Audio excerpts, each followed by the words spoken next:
Hi, everyone. This is Alex Lindsay sitting in for Leo, who's down at Google I.O., and we have a huge crew and a lot to talk about. We've got Frederick Johnson, Keith Lang, Andy Ihnatko, and Ron Brinkman, and we are going to be talking about there's Leo.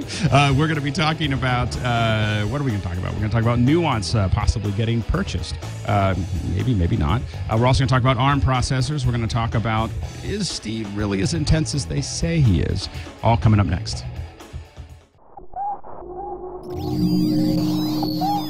Netcasts you love. From people you trust. This is Twit. Bandwidth for MacBreak Weekly is provided by Cachefly at CACHEFLY.com. This is MacBreak Weekly, episode 246, recorded May 10th, 2011, now calling Cali Lewis. This episode of MacBreak Weekly is brought to you by GoToMeeting. Today's mobile world makes easy-to-use collaboration software more than nice to have. It's a necessity. For your free 30-day trial, go to gotomeeting.com/MacBreak. And by PDF Pen and PDF Pen Pro. Go paperless and easily edit and sign PDFs with the affordable PDF Pen toolkits from Smile Software.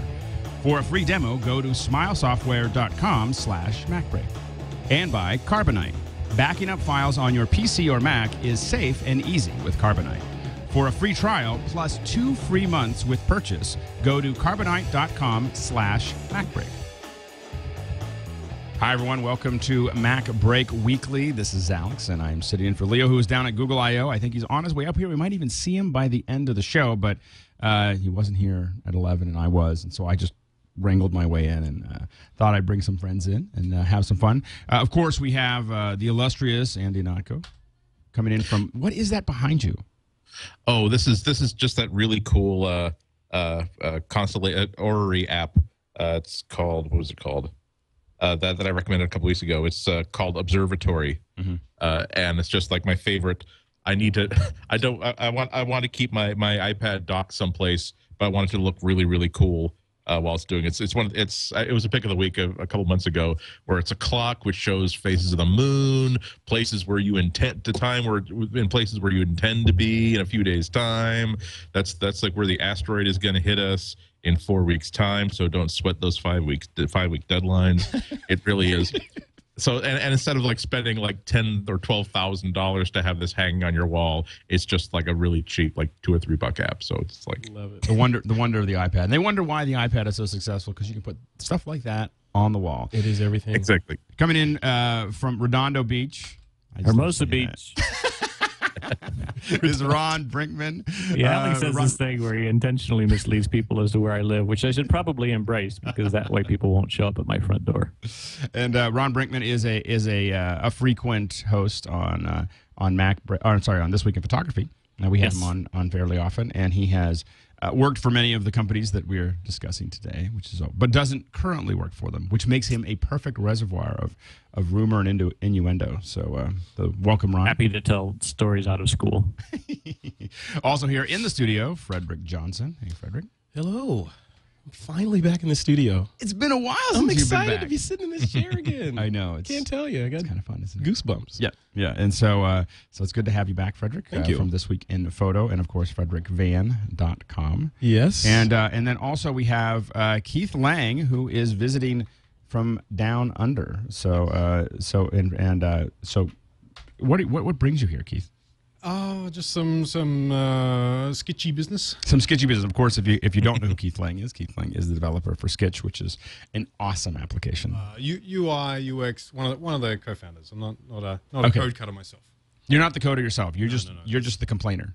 Yeah, professionally. Professional complainer. That's what I call myself. I used to say I was the designer or the whatever, but as a designer, your job is basically just to go, that doesn't work. This isn't working. And right. So anyways, you're the professional complainer. Yeah, and just I gotta say, so happy to be here. It's this place is epic. Well, it's good to have that. Keith sent me an email saying, "Hey, I'm in town." I'm like, "Come up with me on MacBreak," So that's how he how we ended up here. So we've got a lot of news to cover. Now, one of the things I want to thank everyone for, we did a little bit of an experiment that I think we're going to do more often on some of the shows. I don't know about MacBreak, that'll be up to Leo, but one of the things that we did is I twittered out that I was hosting, or tweeted out that I was hosting. And then I got like 2 or 3 pages of suggestions about what we should talk about and everything else. And so then I compiled those and figured out which ones were the most popular and everything else. And then I put them on my blog at bordersack.com and then told everybody, just go up there and give me feedback. So what we have is kind of a crowdsourced collection of data here, which I think actually turned out pretty well. So anyway, and the guys, and of course everyone here has read the notes very, very in depth, so they have all that set up. So anyway, so here we go. Microsoft, of course, buys Skype. Frederick, does this make any really sense ask me this? whatsoever? We were talking about this on the drive up. I think it makes sense. It makes sense because it didn't make sense to me, but of course, who am I? It didn't make sense to me that eBay owned Skype, but more from a perspective of a user, because we use Skype for This Week in Photo. We use Skype to talk every now and then. Right. We use it a lot. I mean, it's not that becoming no one's a standard. It's not like buying some random application. What I'm worried about is Microsoft has a history, like many companies in the Valley, has a history of buying things and then killing them, or not doing good things with them. What I'm mostly worried about is Microsoft buys this thing and suddenly the Mac version languishes even more than it is languishing now. I mean, that's the big thing. That's what I'm mostly concerned about is how does this affect Mac users? I mean, right. The last version was already bad enough. It felt like they were getting rid of us. I'm not even using the last version. We I have back to for some of the shows. Yeah. And Andy, do you think that how do you think this is going to affect Mac users? I'm not really sure. There's some of the best Mac developers in the industry who work for the Mac Business Unit, or rather, what used to be the Mac Business Unit at Microsoft. They make one of the best suites of products that are available for Mac OS. But then I actually had to really remind myself that Windows Messenger was available for Android and iOS, to remind myself that actually they have written iOS apps before. So I'm kind of curious to see how much they're going to be able to staff up. Also, the press release from Microsoft only mentions that the CEO of Skype is going to be moving over to Microsoft. That doesn't mean that they're not moving over their engineers, their other personnel from Skype, but this was an opportunity that if that were something that were part of the deal that was negotiated from day one, that, by the way, all of our Skype employees will become part of the Microsoft dental plan, that's something you would have liked to have seen inside that press release. So we don't know yet whether or not they simply want to integrate Skype services into Microsoft products like Google Bing, Xbox. It's a natural fit for Skype, or if they simply want to continue to do business as usual with Skype as its own dominant product, and also make sure that it integrates really, really well with all of Microsoft's consumer products as well. So the coin's really in the air, I think. Well, I mean, and it does seem like the Xbox would be the natural one of having this kind of desktop or inexpensive solution. Ron, do you see Xbox becoming a big Skype deployment? Yeah, I would kind of hope so. I mean, in some ways, they haven't really capitalized on the success of the Xbox in the way that they could have, I think, in some ways, because it is sort of this ubiquitous platform that doesn't quite have the stink of Microsoft on it the way the OS does. And it's sort of a little more agnostic. And I think if it's, Skype's going to be successful, it needs to go kind of cross-platform. Actually, Andy wrote an article this morning that I thought was really interesting, and that he points out in some ways they've bought a social network in a lot of ways, that, Skype is a connection list in the same way that Facebook is, where you've got your list of all the people you tend to talk to, and there's probably a lot that could be leveraged there too. In particular, if you look at it in conjunction with the Xbox and the people you tend to play your games with. Right. Keith, go ahead, Andy. I was just going to say this could be just you see a lot of people talking about the integration with Xbox, but I think that integration with Bing is going to be one of the sleeper functions of acquiring Skype.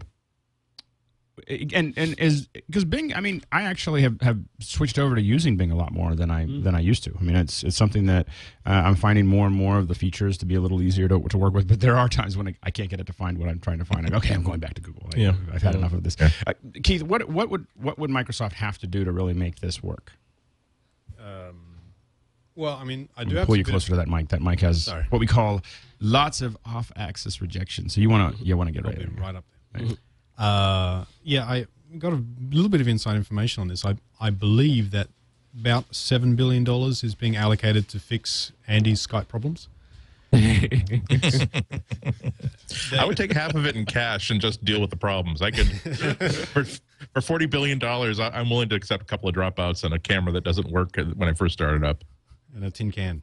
I like the kind of the thinking that there is a whole social network there that you don't, I guess, think of as a social network. But here's the question: is that have we gotten to a point now where we, how much does that social network really love the network that they're in? Mm-hmm. I think that there was a point where I was like, I don't really understand why all these people use Skype. I just use iChat. Mm-hmm. And then there was a point where I stopped using iChat and all I used was Skype. Mm-hmm. And then I was like, oh, Skype's kind of cool. But then there was this being beaten by things not working, and then beaten by the last update, which was the most heinous thing ever done to worldwide communication, as far as I'm concerned. That I mean, it was just exaggerate much. So angry. Not only is it a horrible interface, but they charged me for it. So the thing is now I had to pay $8.95 or whatever for something that was worse than what I had before. Yes, and go ahead, Andy. I'm still on 2 point whatever because this is the one machine. This is the one machine in which I absolutely have to have Skype running. It becomes mission critical. So this is the one computer where it's always on 2.2. But the biggest advantage of Skype has always been that it's sort of like the Bell system. During the 40s, 50s, 60s, and 70s. That yes, the service can be a little bit crappy. Yes, the phones are unambitious. It still makes you do this sort of thing, and other people can listen in. But the fact that everybody has the same service is in itself a feature. Something that occurred to me this afternoon was that if the only thing that Skype can keep a hold of is the fact that it's the one that your parents know how to use. I don't have to teach somebody how to use any of these other systems because yes, it did take a while to get them over the curve of learning Skype, but now they know how to do Skype. So I'm not sure if I could teach my parents how to use Skype. I'm sorry. I look at it like FaceTime was complicated enough. Like once we got FaceTime, solved. Just kind of like got, and that was mostly just getting the iPhones connected to the Wi-Fi. When parents are well motivated, they'll change with the times. Do you think they'll turn off at well, Alex, honey, I know how you're on the computer all the time, so I set up the Skype, and you still never Skype me, Alex. I know. I want you to have your own life, Alex. I'm not sorry that you leave me alone and that you never tell me anything, and you don't want to know what's going on in my life and how horrible my shoulder's been feeling for the past 3 weeks. But I'll be here by the computer, Alex. I have the Skype, and if you ever do, know that I'll be here by the computer waiting for your call, so you can call me anytime. So the key is what you're saying is the key is a siege mentality. Is just get them that the only way to talk to you is via. What about this for Mac? If you want to ever talk to your mother again, you will approve this merger. Yeah.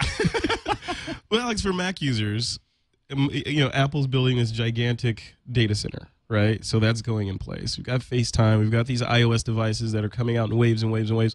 What's to say that Apple can't, use this opportunity and all this kerfluffle? Is that a word? Yeah. To create the ultimate, take iChat to the next level and kill Skype on the Mac. It has to have interoperability. Yeah. I mean, that's the one thing that it would have to have. You can do that. You can't make it something that you can use everywhere. FaceTime is awesome, but as long as all your friends use a Mac and have an iPhone and everything else, and that's what were we gonna say?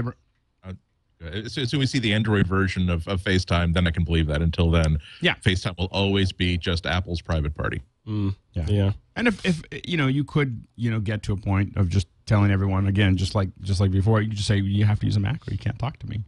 But even I am not ready to do that. So, So, Ron, do you think there's any way? Oh, we lost Ron. Hold on. Let's go back. Hold on. I was wondering. I was thinking Ron has gotten very quiet. Ron's waving. Hello. I don't know. I would. I'm going to say on the Skype side. I'm going to continue. Well, I just want to say that the Skype just dropped out. Yeah. The whole thing dropped out. Yeah. I'm going to continue using Skype. And I'm going to continue watching. But I'm using Alex. You're running iChat and Skype simultaneously, though, right? Aren't you? I mostly use Skype, but iChat's not even running. I don't use iChat at all. I mean, I use FaceTime between phones. So if I'm using, I've used FaceTime one time, and that was with you. I use it with my kids. So I use it with my older kids that are in Pittsburgh. I use it pretty often. It's got. I can't. I'm not always at a Wi-Fi thing, so I can't use it. I'm at home a lot. I have an office at the house, and then I have this, and they have they have a fiber connection, and I have a fast connection, and so it's actually really high quality when you have those setups. So anyway, it'll be interesting to see whether Microsoft can make this work. One of the other questions is that Microsoft already has more subscribers with Messenger. Their Messenger Live actually technically has 50% more subscribers. Yeah, but how many are using it? The what is that called again? What was that product called? Well, no, so as Mac users, we say that, no one's using it, but the stats are that more people are actually using Messenger than Skype. I mean, like they actually launch it, or it's installed on their machines. Yeah, concurrent users, so on and so forth. I mean, so it's interesting. Ron, do you think that what does Skype have that Messenger doesn't? Other than everyone that's actually using I think it's a user base and a usability thing. I just don't hear about people getting onto Messenger in the same way. And granted, like you said, we're all Mac users, so I could be way off base here, but it just doesn't seem like it's the same level of usage and used for the same sort of thing. I mean, Skype is the name. Even people I know that are Windows users, Skype is still the communication, the phone tool for them. Yeah, you don't hear a lot of people say Messenger me. Yeah, that's not usually the way we kind of approach it. Also, and can Messenger call a regular phone line? I don't even know if it can do no, it. It definitely cannot. And that's a huge difference, because really that's a lot of my Skype calling is Skype me using out. Skype. Yeah. I have a lot of trouble with Skype out. I just feel like there's there's an extra delay there that makes everybody confused. Yep, but it's free or cheap. There's that. Well, you could use Google Voice for that, though. Yes, free and cheap. I've used the main time I've done Skype out is when I'm in Africa and I'm trying to set up some hotel room but when you call and the person doesn't understand how it's working, and it's a big mess. So also in the news, Apple is now the #1 brand. Andy, what does that mean? And does it matter? I don't think it really matters to the average consumer. It just means all it indicates is that it's not just a nerd brand anymore. It's not just a niche for people who have a certain expectations out of their technology and their phones. It's realized that in this ranking, if they're not being compared to Microsoft and Google and Dell, they're being compared to Coca-Cola and McDonald's and Marlboro. When you're kicking the butt of a cigarette company worldwide, that tells you something that you have compelling products and you're telling your story in an effective way. So that really shows you the sort of things that other companies are up against when they try to build something that competes with Apple. The first hurdle they have to get up against is realizing that Apple has probably defined this space for the entire world, and now they have to figure out why would anybody use anything other than an Apple for this sort of product?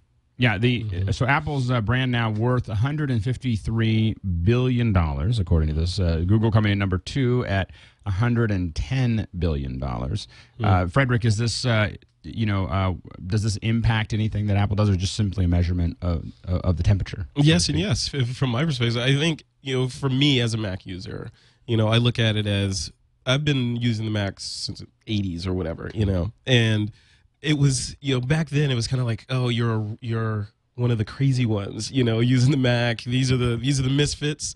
But now everyone's a misfit, apparently, right. If they're the largest company in the world, and when everyone's not the largest company in the world, the most, by measure, but most valuable, most valuable brand, most valuable brand. So yeah, I guess what I'm saying to separate from people is that this is not doesn't mean they're making the most money, because they're not. Yeah, but I guess what I'm saying is, I'm happy, as a stockholder, as a Apple fan, whatever. I'm happy that they're enjoying all the successes. But from a sort of intrinsic level, it's kind of like, I kind of like being part of the Rebel Alliance, and I feel like they're transforming into the Death Star a little bit here, and you can't really go back, you have to succeed, and succeed means growth, right? So I want my X-Wing fighter. I don't want a TIE fighter. No, I'm not buying it. You're not buying what? Oh, curmudgeon. Here we go. Most valuable brand thing. First of all, they don't really give a whole lot of details. I was looking at the article on what they use to measure this sort of thing. I understand that it's a soft science, but I think a lot of these organizations have an incentive to do things like put Apple at the top because they know it'll get press, probably more so than some of these other brands. I'm looking at this list, and I don't see, for instance, Facebook on the list as a brand yet. When I was in the middle of nowhere, Venezuela, I could walk into a cyber cafe, and there's not a Mac to be found anywhere within a 1,000 miles where I'm at, but everybody's on Facebook. So I'm curious sort of what the weighting is for this in terms of domestic versus international. It's an interesting article, and there's no doubt that Apple is a strong brand, but I'm just sort of skeptical that you could really call it the leading brand. Keith, what do you think it takes to build a brand like that?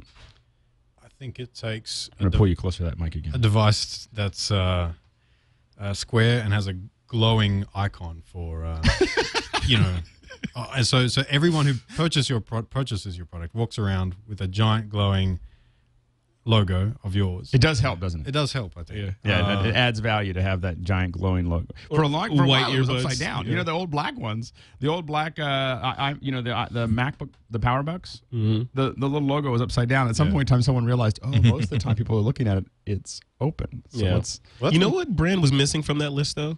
What? The shake weight. The shake weight was not on that list. You don't know.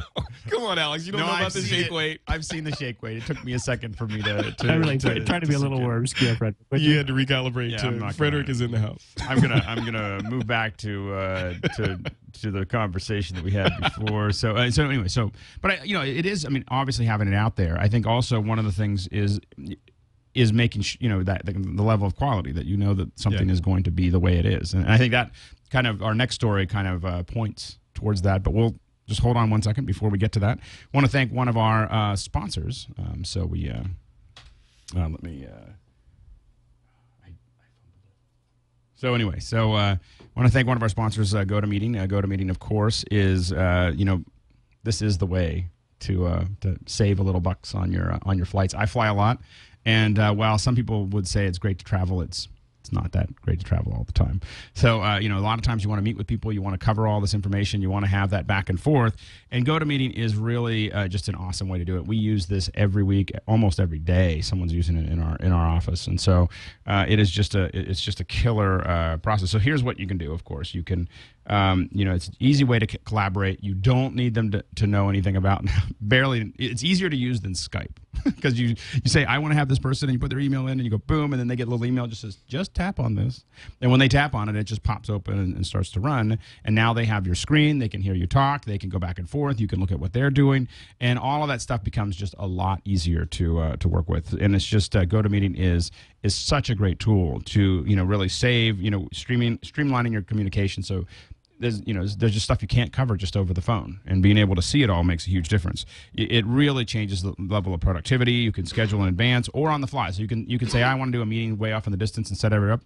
When we set up ours, I get these little emails that remind me in case I didn't get it into my iCal, which is great. And of course, you can collaborate on files and documents. And so it's just you can do it on Mac or PC or both, which we do all the time. And it's just really a great way to do it. So whether you're doing product reviews or sales presentations, training sessions, all of these things are just a great way to use GoToMeeting. It is. I mean, we were just talking about it. Frederick was like, I need to get some people together, and I was like, I already have a subscription to this. I know, which is. So we're gonna I'm definitely very happy about that. Yeah, and so it's just a great way to solve all this stuff. And if you want to try it, go to GoToMeeting.com and use the offer code MacBreak. And for a discount. So you can get a 30-day free trial for MacBreak for GoToMeeting with the offer code MacBreak. Try it out for 30 days. See if it works for you. I think you'll find that if you're doing this kind of stuff and you're trying to avoid. I mean, a lot of us are all trying to find ways to get more for less because things are tight. We're trying to find more productivity boosting operations, and this is definitely something that once you start going down this path, you use it all the time. It's the future. It is the future, the cloud future. I think it's magical in terms of like just. And yes, I use the word magical, but use it. I think it's magical in terms of just distance learning and doing that sort of thing. Because, like we were talking about before on the This Week in Photo, we're going to start doing some webcasts or not webcasts, but some webinars and that sort of thing. And it just makes it so much easier. As we do meetups, you can only get 120 people or so in the room, but if we do this, we can expose people, to our message all over the world. The thing is that as all of these technologies get better, which we're experimenting with lots of these technologies. The big thing is that we're now able to include more people, and we're also able to charge less because we've got more people contributing. And so it just means that it's that information is becoming a lot more accessible. So Yep. good stuff. Love it. So anyway, definitely check it out. Go to meeting.com and use MacBreak to get 30 days for free. So our next as we've talked about, keeping your brand and your quality up is very important. And we got a little bit of a tidbit of the inside information from Apple. So evidently, Steve, I know that we're all surprised, but it turns out that Steve is a little edgy in internal meetings. It turns out, Ron. Well, actually, Ron's giggling over there. Now, the thing to know is that both Ron and Frederick, at one point in time, worked for the mothership. Yes. And Ron, did you ever hear any stories about Steve being slightly edgy? Oh, never. Wait, let me roll my eyes a little bit more. Because he was always just like, "Oh, everything's just fine. It's all." No, to be Make it fair, however you wanna every make meeting I was in with Steve, he was perfectly fine, and I think that's probably because I was not at the level where Where he Steve thought has you that saying that Yep. when you're at the level of a janitor, excuses are fine, but when you get to a more senior level, it just doesn't matter about excuses. Right. It's your deal, and you gotta fix it. And so, since I was probably closer to the level of janitor than the senior executive level, right. I didn't get yelled at personally, but yes, I mean I heard tons of stories. The indoctrination or introductory lecture you get from your management when you come there is, if you're getting on the airport and onto the elevator and Steve is approaching the elevator, get off, because the last thing you want to be is in the elevator with him, because nothing good can Were come you in the of it. elevator with him? I've been in the elevator with him several times, and he's always very nice. I think That's those just because he rumors, liked you. those rumors are greatly exaggerated. There is And maybe rumor the that he people, fired somebody in the elevator. maybe that That's the person one that- deserved to be fired. is what I'm saying. I'm sorry. Maybe it was the path of least resistance. How can you possibly be impressed by an employee who said, "Oh my God, I can't shoot that. I don't want the CEO to know my face or my Exactly. name. I can't handle 30 seconds of being in an enclosed space with somebody who could fire me." So the story was, though, that if you get on an elevator with Steve, he's likely to ask you, "So what do you do here?" And you just have to absolutely make sure you have a very good answer to that question. Right. My very, very best, sir. Every day. But it's yes, obviously Steve. It's no secret that Steve is loved and feared throughout the company. And I certainly heard stories about him getting upset. But this particular story we're talking about here, about him getting a bit touchy about the Mobile Me rollout, is totally justified, because I think it was a horrible thing. So what happened was, of course, what we're referring to is that this is from a Fortune magazine article, which you have to pay for to actually see somewhere. I haven't been able to figure out. I just wanted to download the article. I would have paid $3.99. Just in case you're wondering, Fortune, if I could just buy the article for $3.99, I would have. I didn't want it on an iPad. I just wanted it on the web. Anyway, so anyway, according to this Fortune magazine article, they were talking about it, and basically Steve asked everyone, "Can anyone tell me what Mobile Me is supposed to do?" And then the team gathered, and someone provided a answer. That would be the like as in a group of penguins when they kick out the first penguin into the water to see if there's something going to eat that one, and then Exactly. So one of the wildebeest wandered into the grass. Yep. He was the one chosen, and he said, The other penguins take a step back. And leave him. And he said, "Well, it was supposed to do X, Y, and Z," and evidently Jobs purportedly said, "So why the F doesn't it do that?" And then it went down. It went further to say that you should all hate each other for having let each other down. So he was. So sometimes we wonder whether we like when we don't like Mobile Me and we're frustrated with Mobile Me. I think sometimes we wonder, do they really get that it just didn't hit the mark? And the answer is yes. Yes, so they know. So I think they do.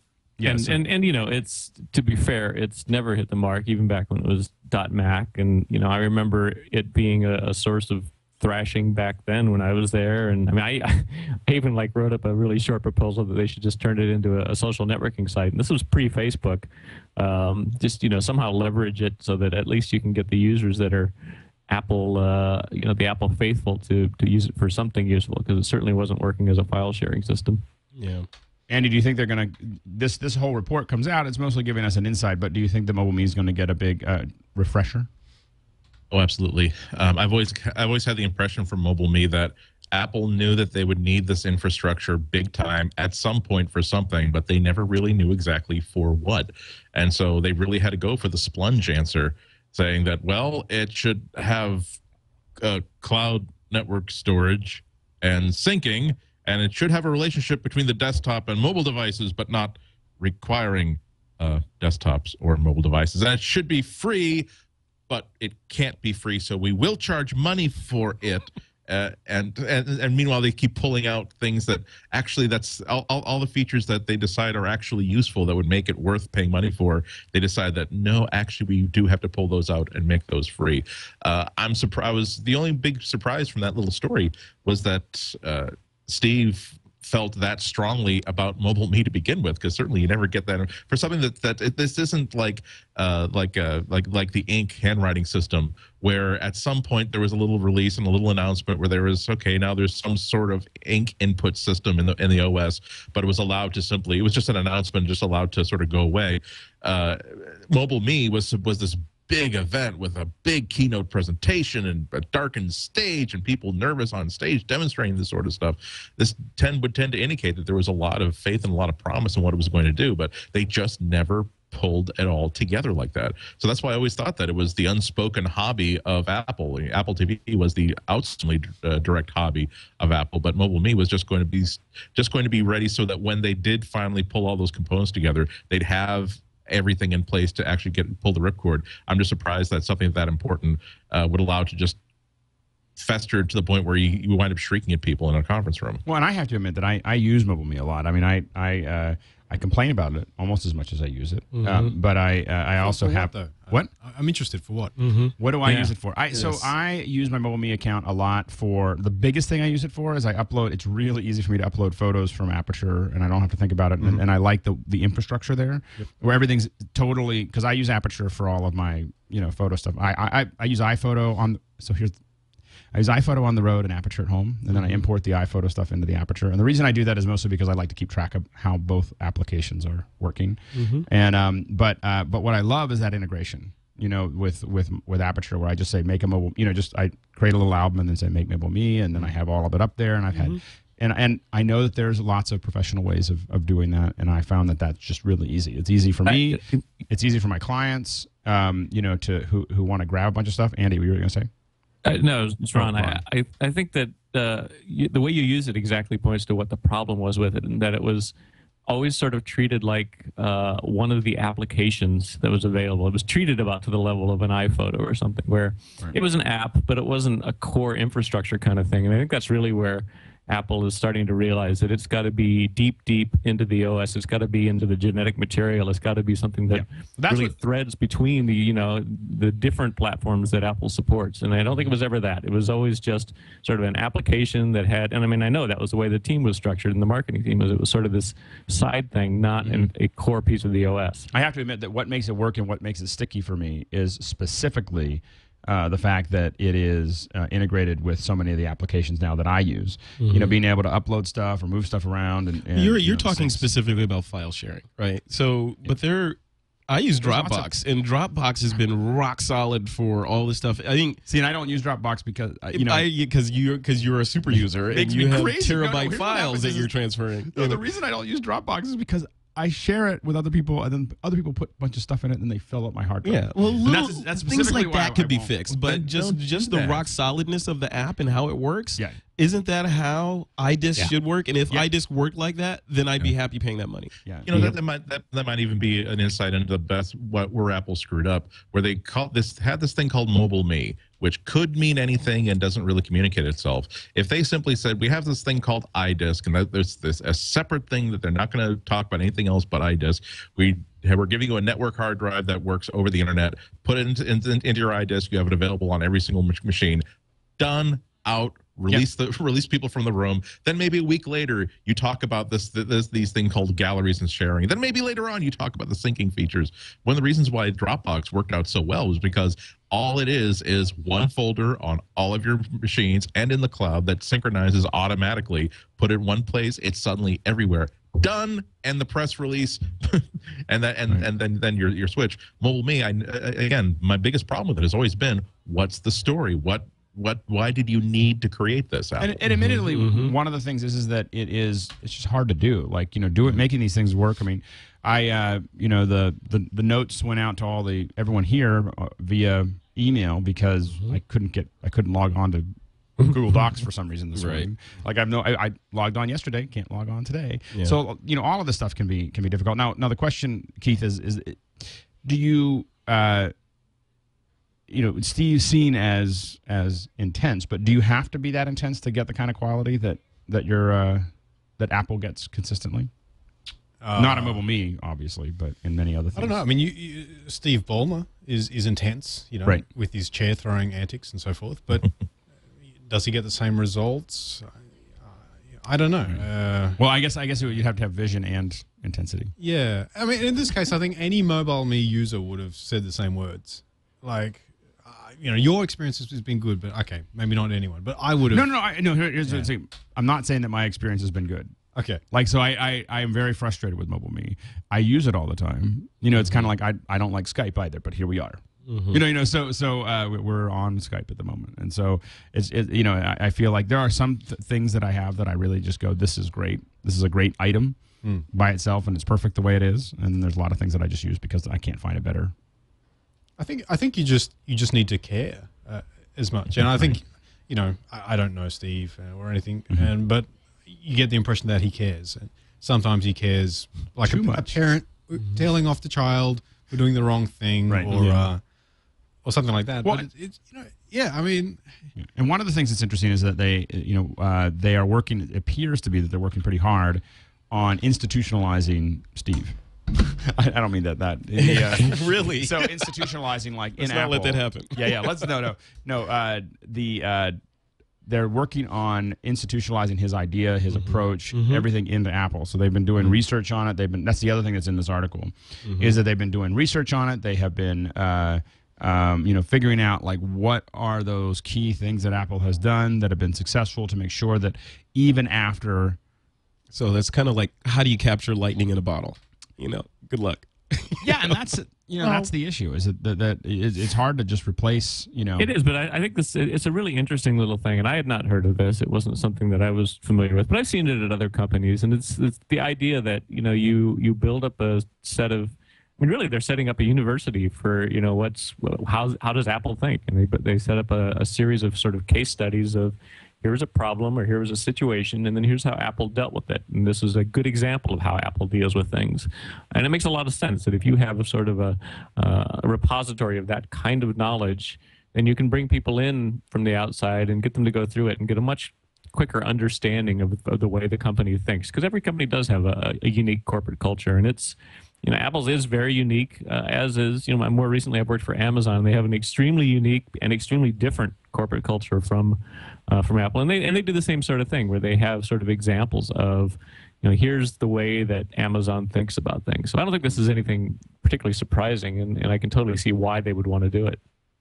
So we'll see if Mobile Me gets any better, and we'll see if Steve, gets any more intense. But is anything that Steve said, or allegedly said, is it anything that we all haven't been saying for like 5 years? Here's the funny thing about this is that Steve, most of the time when I hear tirades, that I hear you hear the rumors, about 80%, 90% of them I go, yeah, that's what I was thinking, except not at the top of my lungs. Yeah. And also you never hear stories about how Steve went on a bomb scare because there's too much cinnamon in his latte. It's always, here's something that's making Apple look really, really bad. Yeah. And I'm going to make you feel very, very bad about yourself as a result of this, because you're responsible for this. Well, and that's how you end up with a brand that's $153 billion value. So yeah, like the guy in the elevator. I stand by my statement. Maybe he deserved to be fired. He's going to come here. Like postal. It was you, wasn't it? No, it was not me. I never worked there. It was no, never. So I understand you had free snacks. I haven't worked since I got dressed down by that mean man in the turtleneck sweater. I asked him what his name was. He fired me. So the also this is as Apple works through all these updates, one of the rumors, we're going to pull out the rumor mill. We need to have like a rumor mill, like a little graphic in the rumor mill. Apple possibly porting all of their machines or some of their machines or more machines than their iPhone and iPads to ARM processors. Andy, does this dog hunt? I don't think so. You have to the basis for this would be that Apple has always been about CPU independence, and if they wanted to make that switch, it wouldn't be that difficult to do it. Both from they have the infrastructure so that they can just simply rebuild code to spit out pretty much whatever they want. Also, they have enough control over the developers that they would pretty much get everybody in line within about a year. But Intel has a couple of new technologies that are kind of nice, but Apple has so much invested in their own technologies right now that unless Intel can tell Apple that here is how much less power our CPUs would produce than what you're using right now, or here are actual hard features that you could do with our chip that you could not do with that other person, there's no way they'd ever do that. Well, but here's the question though: would it be easier to move to iOS, or a more iOS-like OS? Try to say that 10 times fast. Would it be easier to do that if you were using ARM processors as opposed to Intel's? Now, I think the big issue with the ARM processor is that it's not going to be powerful enough for a lot of power users.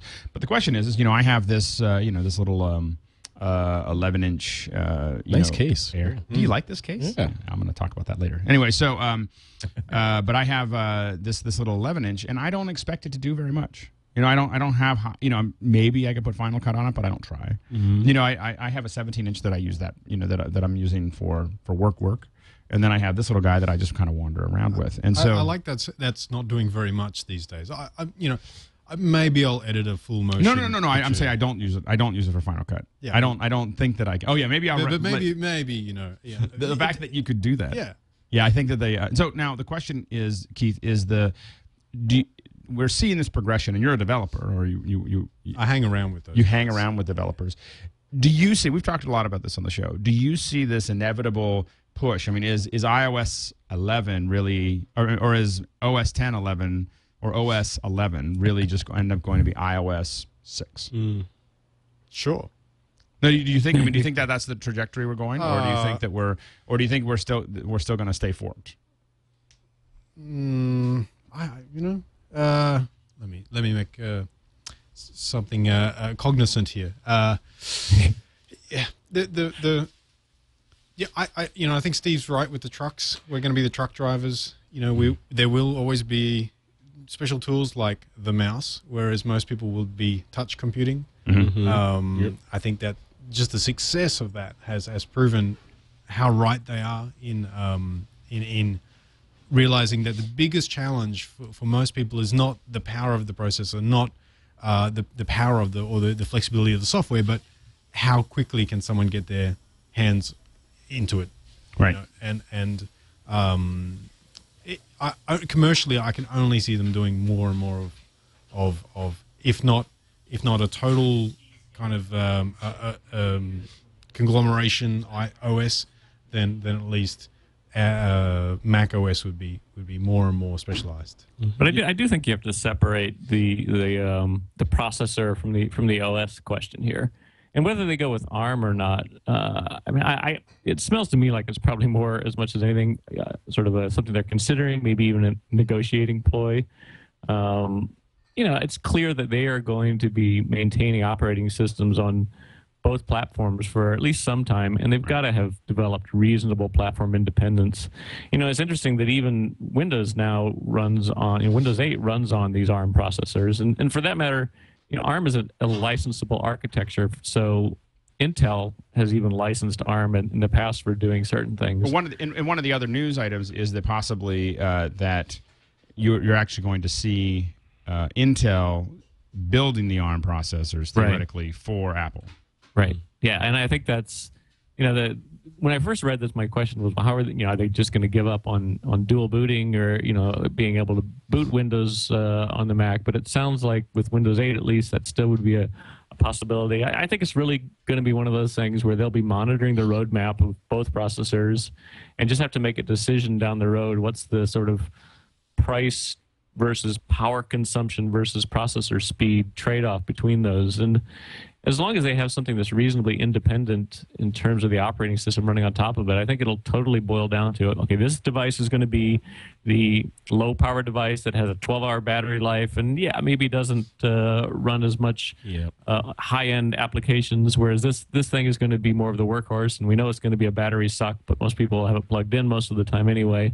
I think it's going to be something where it's going to be less and less of a concern what the processor is behind it, or at least it'll be sort of transparent at the developer level. Right. So, yeah, so you're going to say, Frederick? No, I was going to say I agree with Ron. I think it's purpose-built. It's just like you and your MacBook Air. Well, so when I look at my Air, I go, I could, I mean, the only reason I use my Air instead of my iPad a lot of times is I still need the keyboard. You know, and I saw one of the guys. I saw a guy, with one of those. I guess at Brookstone they have one of those. It's a case, but it has a keyboard built into it for the iPad. You can slide your iPad in. And I walked up to a guy at the airport. I just, Apple users, we just kind of walk up and start asking questions. It's just like one of those, like, you're in the club, and so we can talk to you. And so he's sitting there working away, and I walked up. I said, "So what do you think of this?" And he's like, "Oh, it's okay." It's like it's not quite. And so for me, when I'm going through my email, I still feel like I kind of need my keyboard. Yeah. But you never use the origami workstation? The origami workstation. It's from Encase. I think it was my pick a few weeks ago. Maybe you weren't here. I've ever since like week number 2 of having the iPad, I've always known that the Apple wireless keyboard is the killer accessories for it. And Encase made this really great little folio case that you think that it's just a nice little wraparound, simple little Velcro wraparound case for the wireless keyboard. Right. But then you fold it back, it turns into an easel stand that lets you actually type with a thing in your lap. Right. And that's the reason why I'm like, here's why I'm spending 3 days without a computer. Yay. Right. Well, the second reason is the second reason I don't use it as much as my iPad for all of my email is that I get too much email. And the one thing about the iOS, both the iPad and the iPhone, is if you get more than 200 emails a day, it doesn't work. Like the way it caches and all the other stuff, it's just not.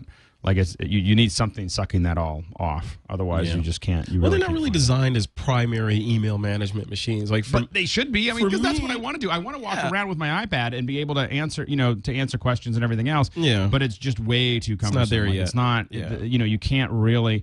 If you're an occasional email, I mean, when I say occasional, if you get less than 100 emails a day, it's fine. But once you go over that, it just starts to over 200. It's constantly caching and it's constantly not bringing everything down. See, I'm not doing all that. I'm doing main email on a real machine, exactly, and in the field emergency emails with my thumb on the iPhone. And if I have time and I'm reading a book on the iPad, and I'm like, oh, you know what? Let me see if I got that message from so and so. Then I can pop in an email and look at it. But I'm not doing primary responding and emailing and writing things on the iPad. I'm consuming mostly, even though I can create on the iPad. I don't do it that much. Right.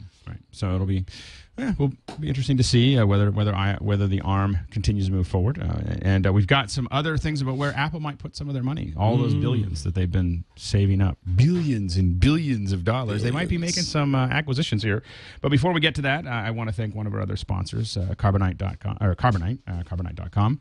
And the thing about Carbonite is no matter what you're using here, being able to back up to the cloud is really important. It is one of those things that a lot of us don't do it, but the reality is that eventually something bad is going to happen to your laptop. It's going to happen to your desktop. It's going to happen to your iMac, your Mac Mini, or whatever it is. There's going to be a drive that goes down. There's going to be a fire. There's going to be a theft. And by specifically, I have a story about this. Alutha, who works in our office.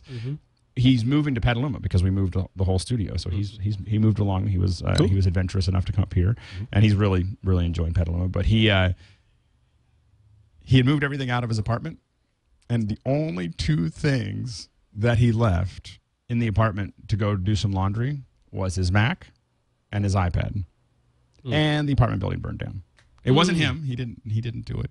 But the apartment building burned down. And this is the kind of stuff you don't think about. Like it's so. And he wasn't using Carbonite. So now we're like, patching back together, and it was like one of those things like you picked up the iPad and when you push on it, there's little bubbles and stuff like that. It didn't get burned, it just got soaked. So, but that's the kind of stuff. That's the reason you can't have everything. It doesn't matter whether you have a Drobo or a backup system on site or whatever. You got to be able to put it somewhere else. And things like Carbonite is just a great way to do that. So it's one of the big things. It's easy to use. Even if you're a computer novice, you can totally set it up. It's automatic, so you can just set this up like, I just want this to back up. I just want to get this stuff up to the cloud. You can get back your files in just a couple clicks, so it's easy to get those files back when you need them. You can, because it's off-site, you can get it from any computer. So whether you can even use your iPhone or BlackBerry with their free apps, and so you can get that data. That data is now available anywhere, and I've gotten to the point where I have so many different computers that I'm sitting down in front of. Having that data accessible from anywhere becomes more and more important. So if you have to back up, and get it from wherever, then Carbonite is a great thing to look at. And it's unlimited backup for your PC or Mac for $59 a year. So if you want to try going to carbonite.com and use the offer code MacBreak. So Alex, unlimited backup. So I'm curious, approximately how much data do you have up there, knowing how much you create on a weekly basis? Are you stressing their servers? Do they have a farm just for you? Just when I turn my computer on, everything just goes. So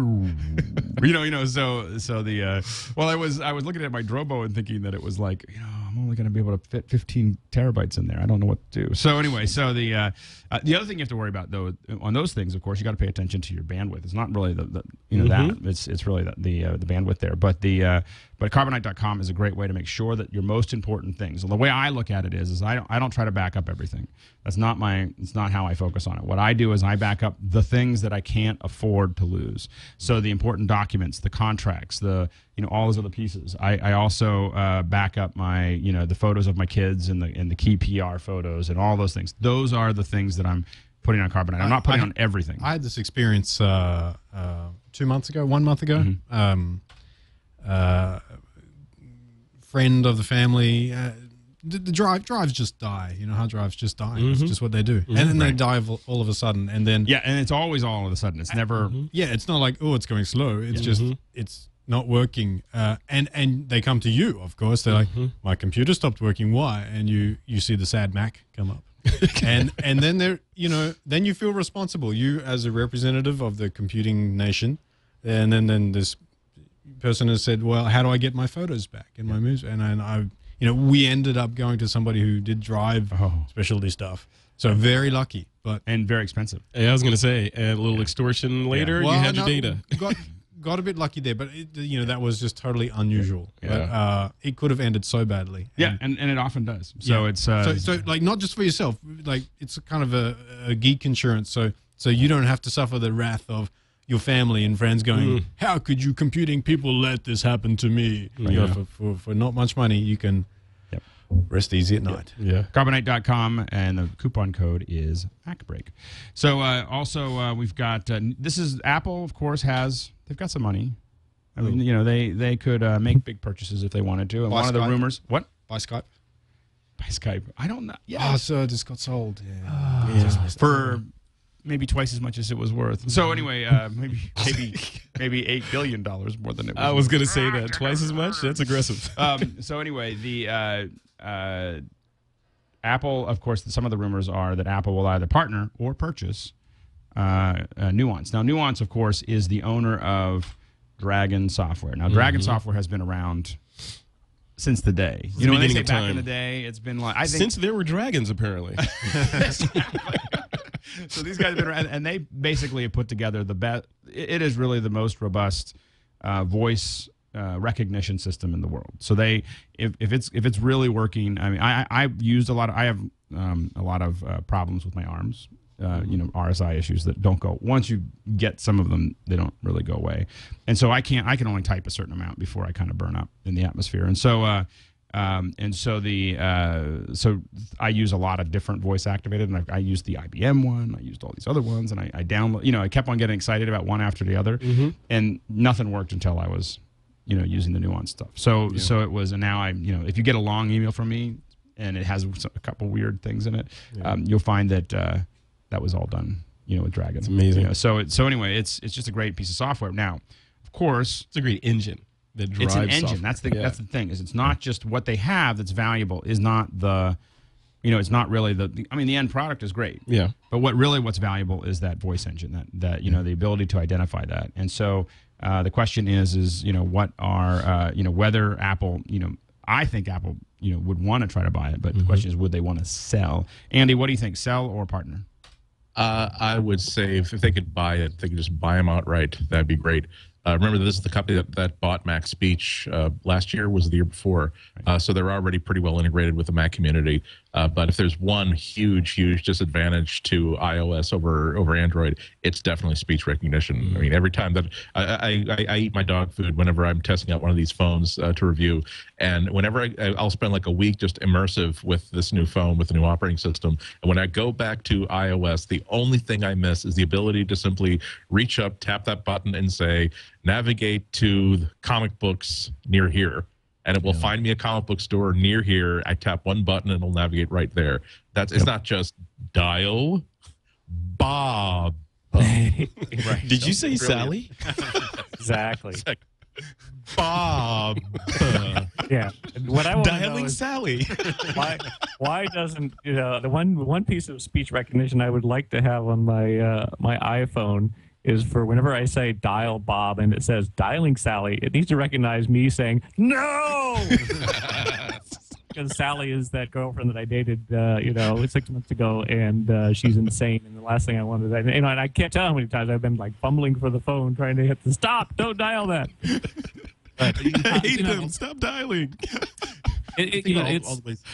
I have to believe that the next major release of iOS is going to be heavily weighted towards voice dialing, because Andy's right. It's so much better on the Google devices, and I just get annoyed every time I'm in the car with somebody who's using their Google phone, and it's just working so nicely, and it really is just terribly unusable on the iPhone. And I think I'm sure Apple would love to buy Nuance, but everything I'm reading kind of indicates that it may not be possible, that it's going to be a really expensive thing to do. Nuance, they're a public company, so that makes it a little more complicated. It means that they have to kind of want to be bought in some ways.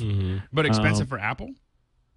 Yeah, just because, Nuance doesn't necessarily need it. I mean, you talked about Drag and Dictate, and that's one of Nuance's product. That's sort of their consumer-facing product. And incidentally, for people that haven't loaded that onto their iPhone, they should, because I use it all the time for, like, typing text messages when I'm driving or something. Yeah.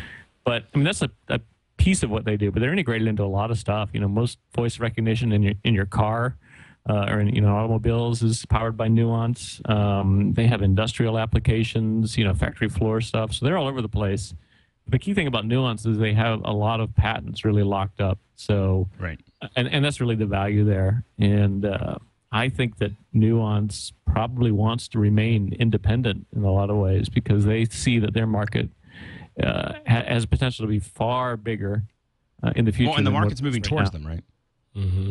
Yeah, I mean, that's the big thing, is the market now is moving towards wanting more and more voice activation. Yeah, easier and easier. Yeah, what would be the advantage of Apple buying them? I mean, other than these are all of these are all of our marbles, and Google, you can't play with them. I mean, is that the main thing, or is it just they can do business development deals all day and leverage the technology and make cool software and integrate it? And not buy the company. Why would they need to spend all that money to buy the company if not just to protect the IP? Why would they buy the company instead of partner? What do you think? I think they might be able to do something better than the current interface with that engine. I look at... No, but would they need to buy it to do that? If they want the engine, I think they do. And I mean, one of the hard things, if you're looking at iOS and you're looking at trying to do that, one of the challenges, of course, and the reason that the little weird thing about Drag and Dictate on your iPhone is that you say something into it, and then it uploads it to the mothership, and then it downloads it back as text. Like that, though. But it does it fast. But there are some agencies and companies that would prefer not to use a cloud to, would prefer to keep all the text, on secure. The phone. Yeah. And that's the that becomes one of the challenges. But it does sound like if you had a big data center, and you put something like that in there, it would allow a lot of processing to go on. Yeah. So, but do you think that they would need to own it to do that? I mean, could they license just the engine, license the whole engine, license use? I mean, pay them $500 million to license the engine for everything that Apple does. They could, but I do like the patents argument. They do like to kind of own the patent space, right? And that seems to be how these big organizations work, right? Yeah. So we'll see how that goes. It's an interesting process. It's something that I've thought I had a blog post that I was kind of on and off working on, trying to figure out, and kept on saying like what Apple should do with its billions, and one of them was buy Nuance. Like just spend $10 billion and buy the thing, because it's just such a big thing. And it's important. It's important to people like me, because if I pick up my phone and say my iPhone and I say call Carlita, which is my wife, I always get calling Cali Lewis. Like, oops. Silence. Hi, Cali. Carlita sees your phone. Why are all these calls to Cali Lewis? I was really trying to call you. I was really trying to call you. So anyway, so we'll it would really help me a lot if Apple simply moved on. Help your marriage. Yeah, it would help it would be an improvement to my marriage. So anyway, Alex, you know what just so you know, the secret to not having that happen. Just put in more than one phone number for Cali Lewis, and at least then it will ask you which one you should use, mobile or and then you have that bailout strategy where you're like, no. Exactly. Yes, it's your Alex Lindsay MacBreak tip of the week. To avoid accidentally calling Cali Lewis and jeopardizing your marriage, put double entries for that. See? You're a source of knowledge here. And anybody else that your spouse, boyfriend, or girlfriend might be threatened by. We'll be back after this. So that's one to grow on. Does anyone want to say anything about the Amazon Cloud Player, other than everybody? I haven't played with it. Andy, have you played with it? Yeah, I like it a lot. It really already I was really just right on the fence between, do I want to buy stuff via Amazon or do I want to buy music via iTunes? And that was just enough to just tip me over into just defaulting to purchasing things via Amazon, because you buy something and not only is it in your iTunes library, but it's also in a cloud player that you can access from everywhere. And that's a really nice little trick. The update only it allows playback on iOS devices. Rest a week ago, it could play it kind of. I can't say that you can't play it on your iPad, but I really want you. I don't want to say yes, but I can't.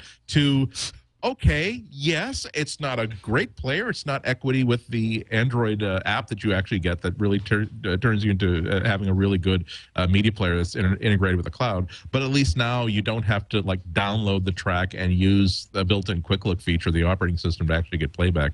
Now you can actually, again, sort of clumsily, but you can at least tap on a playlist and say, yes, please play this entire playlist or play this entire album start to finish. So this is I'm way more impressed with what Amazon's doing with cloud music storage than anything that Google announced at their Android conference today. Ron, it sounds like Amazon is also looking at a color Kindle. Do you think this is really going to make a difference for iPad users? Oh, the color Kindle's been talked about for a while, and I don't think it's going to be an iPad competitor, but I could see I think you should look at a color Kindle as more like, fitting into that niche of a magazine that you'd carry around, the same way that you carry a Kindle around as a book right now. If it could just have more, have color to it, then it would be more like the magazine you'd carry around. And it just needs to stay at that price point where you're willing to have both. Because I think the distinction is always going to be, does it play videos and have extreme interactivity, or is it going to be something that's a little bit more of just a kind of a passive device? I think that's probably the distinction you'd see there. I just can't imagine my son using a Kindle. A color Kindle or a Kindle period. He'd just be a little confused. Yeah. And that's when I look at it, though. I mean, I look at when I think about where the meat of the market is now, oftentimes I'm thinking about what do I see my parents using, what do I see my kids using. Like, I don't really think, like, my son now walks up to my computers in my office, which I try to avoid, but he just goes up and touches the screen. Like, he's expecting, like, when I touch this big 30-inch monitor, it's going to do something. And being conditioned for it doesn't do anything. So I realize he's going to grow up and not ever using a mouse. I want less devices, Alex. I don't like. A color Kindle is great, but I've got my little ecosystem going on, and isn't that the danger though? I mean, it's once you get into that ecosystem, it becomes difficult to get out of it. I feel like I'm deviced out. and all I have are Apple products. You know what I mean? It's like, and I'm just kind of like, I don't want. I have an iPhone, my iPad, my 11-inch, and my 17-inch, and I'm just. But at some point, it it becomes about what you have to get done. You know, who cares if you're using a Mac, a Windows machine, an Android machine, or whatever? Once you have your little concoction of devices that let you get what you want to get done fluidly and with the path of least resistance, it's hard to break out of that. You know, it's like, okay, why would I want to introduce another device into this flow? Well, and I'm trying to figure that becomes this one of those things because I really want an Android for some things, you know, but I'm not sure if I really want an Android enough to add another thing to my bag. You know, that's the you know, and it's mostly what for me. Another thing to charge. Another thing to charge. Well, I mean, what for me, a lot of that is I want 4G. I realize it's not so much the Android that I want. I just want a faster connection than what I'm getting. I've seen a couple examples now, and that's more. You know, so once that's handled on the Mac side, I'll be less. But you know, I mean, going back to the cloud player thing, I am curious. I don't find myself using that just because my connection never seems to be good enough, and I would be really annoyed with having my music dropping out. I think I would just rather have it local. I don't have so much music that I can't have 90% of it local. Right. So, well, but if you just think of it as the cloud service as sort of a bonus, something that if you don't ever use it, you don't ever have to use it. Right. But the fact that if I am at some place with Wi-Fi, there are times when I buy albums, but I forget to sync them up, or I forget to add them to this library, but not the other one. The fact that I'm sort of in there with a chance, and that if I do really want to listen to this playlist that I set up a couple weeks ago but forgot to resync, at least it's there. It's a backup. But I think that's the distinction between a cloud player and, you know, just sort of a more of a Dropbox-like scenario where you've got a remote disk that's smart about syncing to local. You know, that's more what I would want. Yeah, and I think the Amazon player actually covers all those bases. And that's actually also one of the reasons why I think that if Amazon did a color Kindle, it would be the best, really the best competition the iPad will ever see, because you know that they would not be hesitant to make sure that this does not cost 1 penny more than $249. It wouldn't just be a Kindle with a color screen. It would be an Android 3.0 device that's had completely new software written for it to make Android an actually pleasurable and palatable experience. And it would really address the things that there's so many. The last time you were on an airplane, you saw a lot of people with iPads, but you saw so many people with those $139 Kindles, and they're not like the nerdy sort of people like us. They are just the huddled masses yearning to breathe free and read Danielle Steele after a quick download. And if you give them a device that says, "Yep, as a matter of fact, this will it does have access to the largest commercial book library anywhere. Also, you can get your email on it." Also, all the music that you buy is available on this. We'll download to it automatically, and you can stream through the cloud. And all the movies that you want, you can stream right through it. Oh, and there's an app library for it. So I know that you, being an honest regular human, you don't necessarily want to have 200,000 apps. But I'm sure you've heard of this game called Angry Birds. We have Angry Birds. So it wouldn't necessarily be a competition for people who go into an Apple store to buy an iPad, but it would be a competition for somebody who has heard about these tablets, seen people playing with these tablet devices, and would take care of about 80 to 90% of the things that they think they want to use a tablet for. And the kicker is that it would cost about half the price of an iPad. Again, this is all presuming that they would sell it for $249, and I don't think that Amazon would be so silly as to try to do, you know, a 9-inch tablet that doesn't run this kind of software and sell it for, well, we'll knock $40 off the price, but we will lock you into a 5-year contract for that $40 discount, you know. Right. So we'll see if it goes anywhere. Amazon's still experimenting. I'm just glad to see them doing it. I mean, I'd love to see better implementations. I'd love to see that move forward. I want to keep on pushing Apple. On those processes. Now, one of the things, as I said earlier in the show, is that we put out, I put out this Twitter, and I put out a tweet. I always call it a Twitter. Sorry, that talking about asking people like what their questions were and so on and so forth. So I thought I would.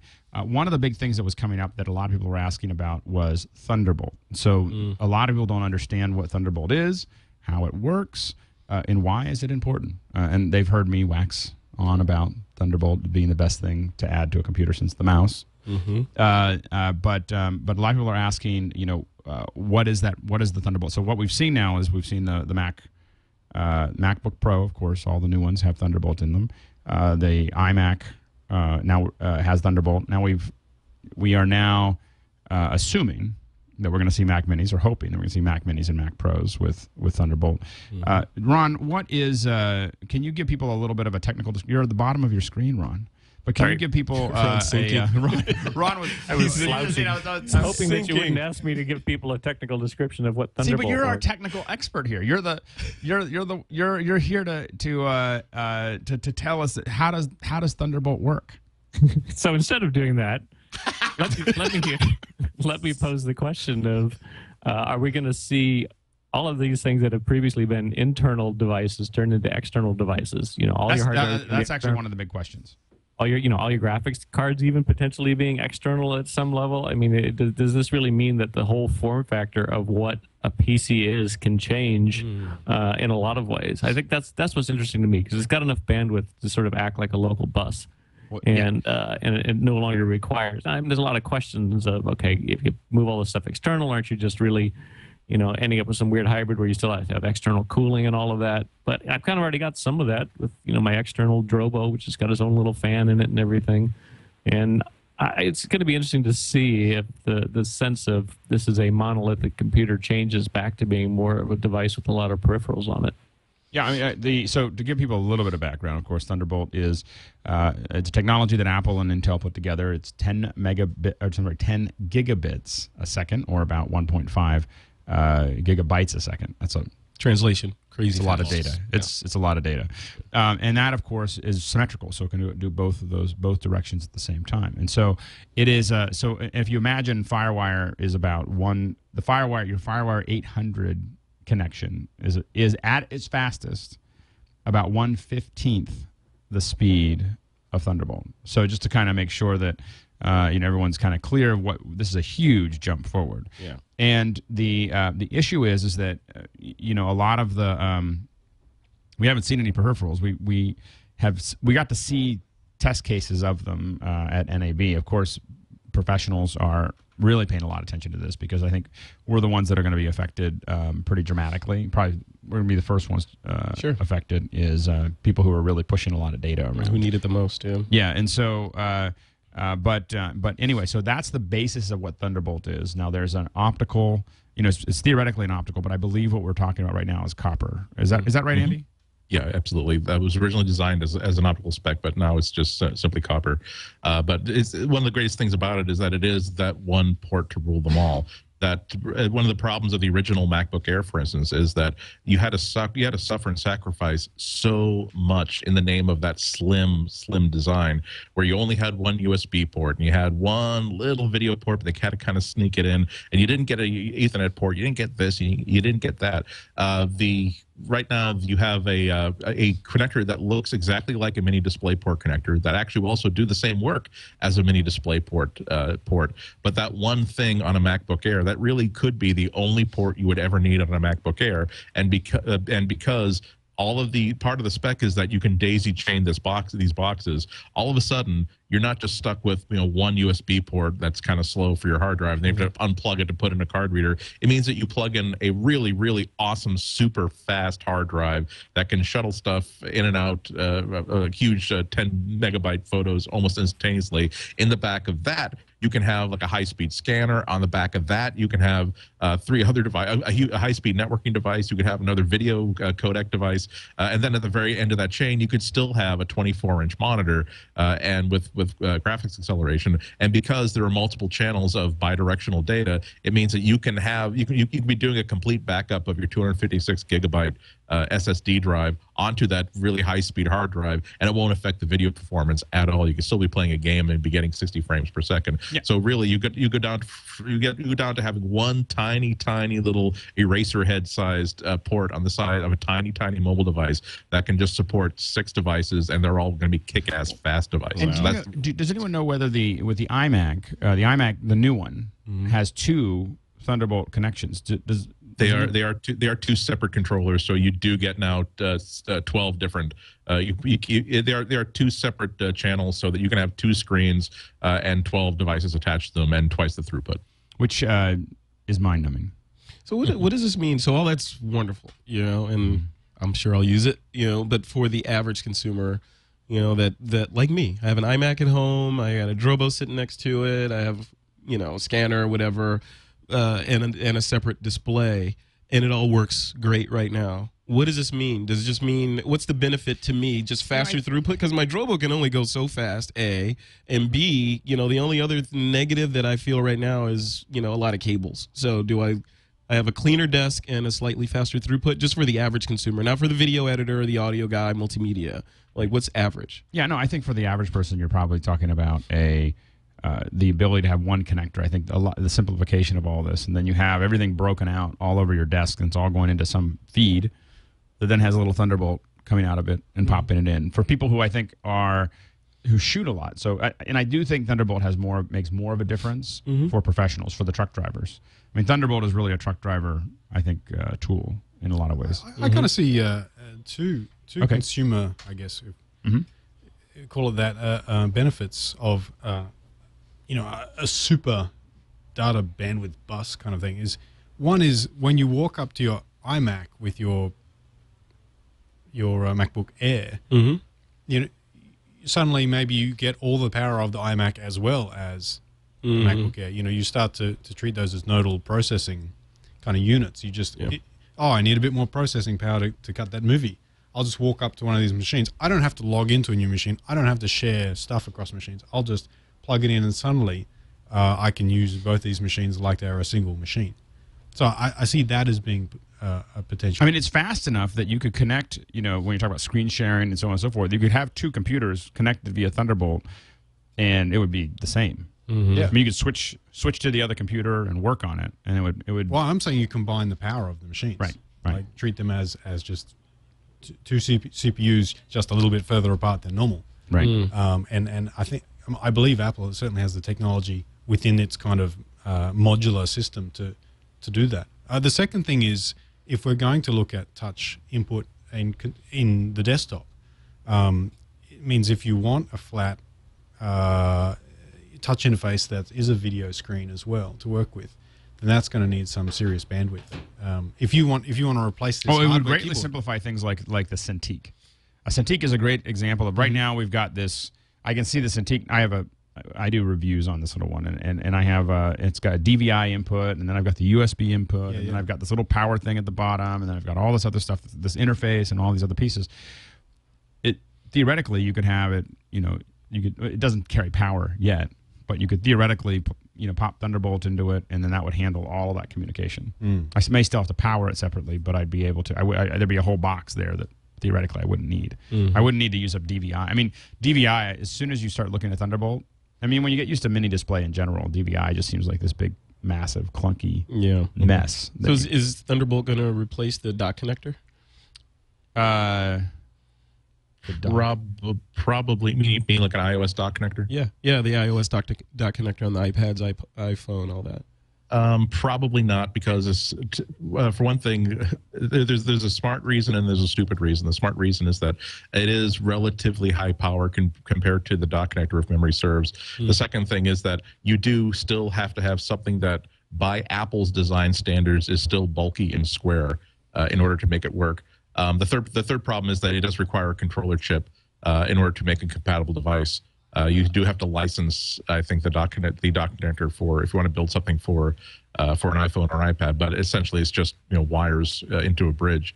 Yeah. So there are a couple of problems. I don't think it's natively like that. But if Apple were to ever want to really take the iPad to the next level, one of these would just open up when you could connect to the damn thing. Wow. Yeah, I do think that this year, I think mostly what we're going to see is a massive push into the professional market, into the truck drivers. I think we will see stuff that's more consumer down the road. But I think that when you think about the implications, we were looking at we were in NAB, and we're looking at the idea of having two raids. Each raid is RAID 0, and then it's combined into a RAID 1. So you're mirroring to two RAID systems. So it's a RAID 10, and then you could still connect an uncompressed feed from a big camera, like some of the stuff we use on sets. I just want to add here, anyone who's just listening to this, they can't see the little glint in your eye of happiness. Okay, when we first started capturing from these big cameras, we built a RAID from scratch and hooked it up via something like some crazy, interface, and it was 130 gigs, and we could capture, 15 minutes before we had to wait for 3 hours to dump the drive, and so it was like this massive undertaking, and we were the only ones that could do it. And now we're looking at these little drives that I can hook up these cameras to, capture uncompressed to the drive, so I have 2 copies of my footage in real time with a laptop on a set. And that's the kind of stuff that I think we're going to see. Also, if you're a photographer, I saw one of the things that Sonnet was showing. So, of course, we've heard about LaCie working on ones. Everyone's working on them. But Sonnet had 4 compact flash card inputs that had, so there's 4 compact flashes hooked to Thunderbolt. Yeah. So now if you're a photographer, you could take 4 compact flashes, push them in, and it will pull them as fast as each one of them is capable of copying. Wow. That's insane. That's Thunderbolt. If they had a like button, I'd press it. Yeah. So the thing is, so pulling that kind of stuff off is it's a big deal. Yeah. So for video professionals, for photography professionals, of course, there's going to be a lot of other things that we see, but should be kind of fun. Anyway, that was a big push of a lot of the questions that we had, and so we'll I think we're going to experiment more. At least when I'm hosting, we'll experiment more with this idea of having everyone kind of send us in questions. Most of what we designed for the show was all there. Everyone was contributing via Twitter and crowdsourced. It is. I just thought, I'm really into collaborative. I'm like, if you're doing it live, you're doing something, everyone should be kind of involved. So that's kind of the direction that I've been trying to go. So and it was just kind of a bit of an experiment, and I think it worked out really well. So thank you everyone for giving us some pointers in the right direction. And we've got picks of the week coming up next. We're going to close out the show. You've got a pick of the week? Yep. Okay. And so we've got picks of the week coming up next. And but before we get to that, we want to thank Smile Software and PDF Pen. Of course, they are the makers of PDF Pen and PDF Pen Pro. And as soon as I said that, Keith said, "Oh, I use that all the time." What do you use PDF Pen and PDF Pen Pro for? Well, so those of you may know, Skitch is a company that's spread across the world. So we've got guys in Australia, the US, Norway, all over the shop. And so when we need to sign documents, we want to do it digitally. And I use PDF Pen Pro. It's a lot of P's in there. Signing stuff. Basically, you got a document coming, you got a PDF coming, you want to add your signature, you want to add a few details. You can load up the behemoth that is Adobe Acrobat, which is super powerful if you need all those things, right? If you need it, but like just sometimes I just want to add a signature quickly, and it's just it's just dedicated to just quickly getting in there, making those changes, multi-page PDFs, saving them out again, and it saves us a lot of time, and I use it all the time. Right. Yes. Yeah, it's something that I have Acrobat Pro, but I still find it's a big heavy thing to open up and very complicated to do some of the stuff. There are some things that we do with Acrobat Pro that I need Acrobat Pro for. Absolutely. But I just 90% of the time this is all you need. And I think for most people, if you just want to sign something, mark something up, so you can mark up pages, you can add text, you can add signatures, you can add images, you can correct things, you can so there's a lot of the things that we would, and you can keep little kind of snippets of your regular stuff. So if you're always adding a signature or you're always adding an initial or something, you can just bring up the document, drag them in quickly, and send it. That's really cool. Yeah, so it's definitely worth checking out. So if you're interested, go to smilesoftware.com/MacBreak. A PDF Pen is $59. PDF Pen Pro is $99. And again, go to smilesoftware.com/MacBreak. It's definitely worth checking out if you've ever. I don't do faxes anymore. Like the whole sign or whatever. If I just need to be able to email it back. And fortunately, everyone's kind of moved on to where they're willing to take those kind of documents. It's very rare now that someone actually wants you to send them a piece of paper, because then they have to manage it too. Yep. And they finally, most companies have moved into the into this century related to that. So definitely check it out. Smilesoftware.com/MacBreak. And now, picks of the week. And by the way, people have been asking about Line and iOS 5. I just felt like there's not, we're going to do that as we get a little closer to WWDC, which is coming right up. I'm imagining we'll get more rumors before then, and we'll be able to dive into that. Frederick, do you have a pick for the week? I do have a pick of the week, and my pick is kind of old, but I'm going to call it new because I found a new use for it.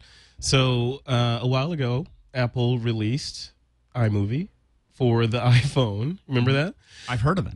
And of course, I downloaded it right away, and then it proceeded to just sit on my phone forever, and I never used it until I went on a trip with my girlfriend a couple weeks ago, and I took a bunch of pictures, and I imported them into iMovie and made a great project out of it. I mean, it was a full-on Ken Burns music attached to it, all this stuff that I looked like I made on my Mac. It was amazing.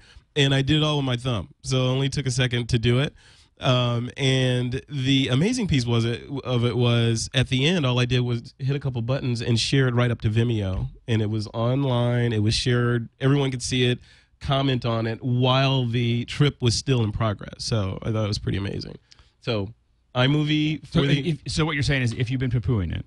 If you've been poo-pooing it, try it again, especially for photographers, because, of course, my perspective is from the photography perspective. But if you're a photographer, try it out just to do slideshows. You can drag and drop images right in there with transitions, set and start and end points for Ken Burns, the pan over the images, add music to it, and publish and go. Done. That's awesome. And notice I'm doing this. This is how I edit. Like, just it's just with your thumb, publish it, and go. And I haven't even played. I don't have an iPad 2 yet, so I haven't played with iMovie on the iPad 2 yet. I don't know how it feels, but it's nifty. On the iPhone 4, it's pretty amazing. All right, now, so that is the iMovie.